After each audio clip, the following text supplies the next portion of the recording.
போட்டோவை பார்த்தோன்னே மூக்கு மொழியுமா பார்க்க லட்சணமா இருக்காங்களேன்னு உங்களுக்குள்ள காலிங் பெல் அடிச்சா உங்க டேஸ்ட் கரெக்ட். அது சரி, யார் இந்த பொண்ணுன்னு ஆவல் பொங்க கேக்குறீங்களா? சுந்தர் சி குஷ்புவோட மகள் அவந்திகா தான் இவங்க. அப்பா அம்மா போலவே அவந்திகாவும் சீக்கிரமாவே சினிமா என்ட்ரி கொடுக்க போறாங்க. அவந்திகாவுக்குள்ள ஆல்ரெடி சினிமா ரத்தம் ஓடினாலும் லண்டனில் முறைப்படி ஆக்டிங் கோர்ஸ் படிச்சிருக்காங்க. பட்டனை தட்டுன மாதிரி சட்டுன்னு வந்ததுல அவந்திகாவின் சினிமா ஆசை. அவந்திகா கரியரை கோமு கோப்பின்னு ரெண்டா பிரிக்கலாம். அதாங்க கொரோனாவுக்கு முன் கொரோனாவுக்கு பின். எஸ், கொரோனாவுக்கு முன்னாடி அவந்திகா உடல் பருமனா இருந்திருக்கார். அம்மா குஷ்பு மாதிரி ஹீரோயினா ஆகணும்னு அவந்திகாவுக்கு ஆசை வந்த அடுத்த நாளே உடல் எடையை குறைக்கணும்னு முடிவு பண்ணிட்டார். எப்படா கொரோனா காலகட்டம் முடியும்னு வெயிட் பண்ணிட்டு இருந்த அவந்திகா கொரோனாவுக்கு பிறகு வெயிட்டை குறைக்கிற வேலையில் இறங்கினார். 6 மாசம் தான். ஆளே மாறி போய் அழகு குயினான மகளை பார்த்து குஷ்புவே கண்ணு வச்சுட்டாராம். அதுக்கு பிறகுதான் லண்டன் போய் 6 மாதம் டிராமா ஸ்கூலில் சேர்ந்திருக்கிறார். நடிப்புக்கான உடல் மொழி, டயலாக் டெலிவரி, திரையில் எப்படி தோன்றணும் என்பதற்கான விதிமுறைகள்னு நிறைய விஷயங்களை அவந்திகா கற்றுக்கொண்டிருக்கிறார். சோ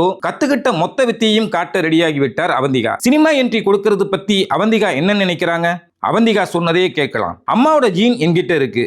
ஷூட்டிங் ஸ்பாட்டில் அப்பா டைரக்ஷன் பண்றப்ப கூடவே இருந்து பார்த்திருக்கேன். இதெல்லாம் சேர்ந்து சினிமாவில் என்னை நல்ல இடத்திற்கு கொண்டு போகணும்னு நினைக்கிறேன் என்று நம்பிக்கை பொங்க பேசும் அவந்திகா சினிமால ஹீரோயின் ஆகணும்னு சொன்னதுமே டு யுவர் பெஸ்ட்னு ஆசீர்வதித்திருக்கிறார் அம்மா குஷ்பு. அப்பா சுந்தர் சியும் மகளின் ஆசைக்கு கிரீன் சிக்னல் கொடுத்து விட்டார். சுட சுட கதைகளை கேட்க தொடங்கியுள்ள அவந்திகா கூடிய சீக்கிரமே கோலிவுட்டில் என்ட்ரி.